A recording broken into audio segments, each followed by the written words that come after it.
അറിയാതെ ചെയ്യുമ്പോഴല്ലേ പറ്റിപ്പോയല്ലോ എന്ന് പശ്ചാത്തപിക്കുക. അറിഞ്ഞുകൊണ്ട് ഇത്തരം നിർദ്ദേശങ്ങൾ കൊടുത്ത് ചെയ്യുന്ന ആളുകൾക്ക് പിന്തുണ കൊടുക്കുമ്പോൾ, അല്ലെങ്കിൽ ഇവിടെ വന്നിട്ട് ഈ പറയുന്ന പോലീസിങ്ങിന്റെ കാര്യത്തിൽ ഇപ്പം ഞാൻ നേരത്തെ പറഞ്ഞല്ലോ, ഇതാ എന്റെ കയ്യിൽ പിന്നെ FIR-കളാ.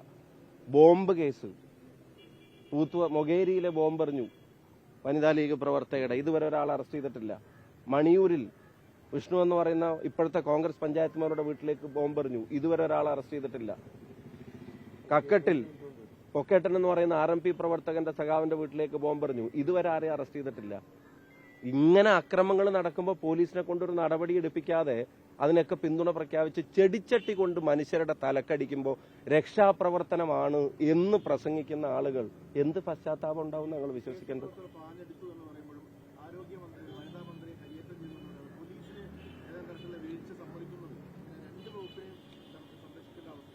അല്ല, അതിൽ രണ്ട് കാര്യം. ഒന്ന്, അതിലിപ്പോ പാഞ്ഞടുത്തപ്പോ പോലീസ് തടുത്തു എന്ന് പറയുന്ന, അല്ലെങ്കിൽ തടുത്തില്ല എന്ന് പറയുന്നില്ല, അങ്ങനെ ചെയ്തിട്ടില്ലല്ലോ. അവരെ ആക്രമിക്കാൻ KSU പ്രവർത്തകർ ചെന്നിട്ടില്ല. ഒരു പാർട്ടി സെക്രട്ടറിയൊക്കെ പത്രസമ്മേളനം വിളിച്ച് കേരളത്തിൽ പറയാ, പട്ടാപ്പകല് റെയിൽവേ സ്റ്റേഷനിൽ മന്ത്രിയും 10-35 പരിവാരങ്ങളും കൂടെ പോകുമ്പോൾ 4 പോലീസുകാർ എന്നിട്ട് മന്ത്രിയെ വധിക്കാനായിരുന്നു പ്ലാൻ എന്നൊക്കെ പത്രസമ്മേളനം നടത്തി അങ്ങ് പറയാ. ഇവര് ഹോൾസെയിലായിട്ട് കേരളത്തിലെ ജനങ്ങളുടെ സാമാന്യ ബുദ്ധിയെ അല്ലെങ്കിൽ കേരളത്തിലെ ജനങ്ങളെ വിഡ്ഢികളാക്കരുത്.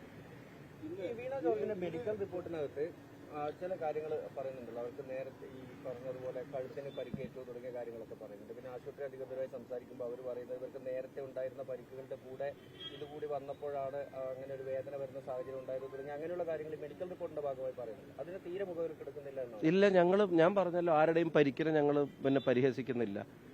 പക്ഷെ ഒരു കാര്യം, ഞങ്ങൾ മൂലം ഉണ്ടായതല്ല എന്നുള്ളത് അവർ തുറന്നു പറയാൻ തയ്യാറാവണം.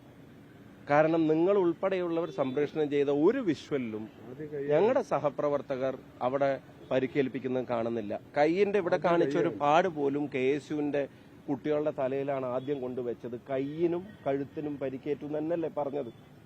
ആ കൈയിന്റെ പരിക്കിന്റെ അല്ലെങ്കിൽ ആ പാടിന്റെ വിഷ്വൽ പിന്നെ അതിന്റെ മുമ്പുള്ള 2-3 മണിക്കൂറിലെ പ്രോഗ്രാമും വേറെ ജില്ലയിൽ നടത്തിയ പ്രോഗ്രാമിലും അത് പുറത്ത് കാണിച്ചിരുന്നു. അപ്പൊ അതുപോലും ഞങ്ങളുടെ തലയിൽ കെട്ടിവെക്കാൻ നോക്കിയ അവർക്ക് ബഹുമാനപ്പെട്ട ആരോഗ്യമന്ത്രിക്ക് പരിക്കുണ്ടെങ്കിൽ തീർച്ചയായിട്ടും അത് ചികിത്സിക്കണം, അതിനകത്തൊന്നും ഒരു സംശയമില്ല. പക്ഷെ ആ പരിക്കിന്റെ ഉത്തരവാദിത്തം ഞങ്ങളുടെ തലയിൽ കൊണ്ട് വെക്കരുത്. അതിന് ഈ പാവപ്പെട്ട ചെറുപ്പക്കാരുടെ മേലെ വധശ്രമത്തിന് കേസെടുത്തത് ശരിയായില്ല. എങ്ങനെ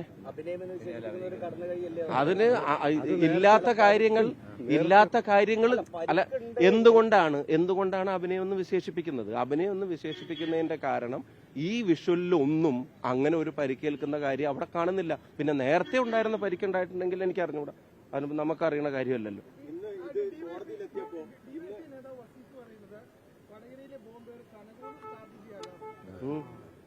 അവരുടെ ബോംബേറിന്റെ അവരുടെ ചെയ്തികളിൽ എല്ലാത്തിന്റെ ഉത്തരവാദിത്തം കനകോലുവിന്റെ തലയിൽ കെട്ടിവെച്ചിട്ട് ഇനിയിപ്പം പിന്നെ എത്ര ഓഫീസുകൾ തകർത്തു. DYFI വേറൊരു കാര്യം ആലോചിക്കണം. അവരുടെ കൂട്ടത്തിൽപ്പെട്ട ഒരുത്തനെ, ഒരു SFI നേതാവായിരുന്ന ഹർഷോയെ ഒരുത്തൻ നെഞ്ചത്തും കഴുത്തിനും തലയിലൊക്കെ പിടിച്ച് മുഖത്തൊക്കെ പിടിച്ച് തള്ളിയിട്ട് ഒരു BJPയുടെ കൊടിയുടെ അറ്റം പോലും കീറാനൊന്നും ഒരു ആഹ്വാനവും DYFIയുടെ ഭാഗത്തുനിന്നുണ്ടായിരുന്നില്ല.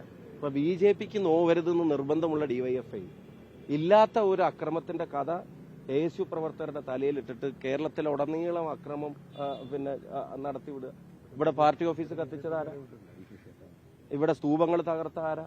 DCC ഓഫീസിന് കല്ലെറിഞ്ഞ ആരാ? നിങ്ങൾ കണ്ണൂരിലെ മാധ്യമ പ്രവർത്തകരുണ്ടായിരുന്നില്ലേ? കനകോലുവാണോ DCC ഓഫീസിന് കല്ലെറിഞ്ഞത്? ഇന്ന് ഈ കേസ് കോടതിയിലെത്തിയപ്പോൾ, ജാമ്യ ഹർജി കോടതിയിലെത്തിയപ്പോൾ CCTV ദൃശ്യം ഹാജരാക്കണമെന്ന് നേരത്തെ മജിസ്ട്രേറ്റ് പറഞ്ഞിരുന്നു. പക്ഷേ ആ CCTV ദൃശ്യം ഇതുവരെ ഹാജരാക്കാൻ പോലീസ് തയ്യാറായിട്ടില്ല. അതിലെന്തെങ്കിലും ഗൂഢാലോചന സംശയിക്കുന്നു? ഞങ്ങളുടെ വക്കീലിനോട് സംസാരിച്ചപ്പോൾ 2 കാര്യങ്ങൾ പ്രധാനപ്പെട്ട് പറഞ്ഞു. ഇന്ന് ഇൻവെസ്റ്റിഗേഷൻ ഓഫീസറോട് ഇവരുടെ മേലെ ഇത്ര സീരിയസ് ആയിട്ടുള്ള വകുപ്പുകൾ ചുമത്താൻ കാരണമായിട്ടുള്ള ദൃശ്യങ്ങൾ ഹാജരാക്കണമെന്ന് കോടതിയോട് റിക്വസ്റ്റ് കൊടുത്ത് കോടതി നോട്ടീസ് കൊടുത്തിട്ടുണ്ടെന്നാണ് മനസ്സിലാക്കുന്നത്.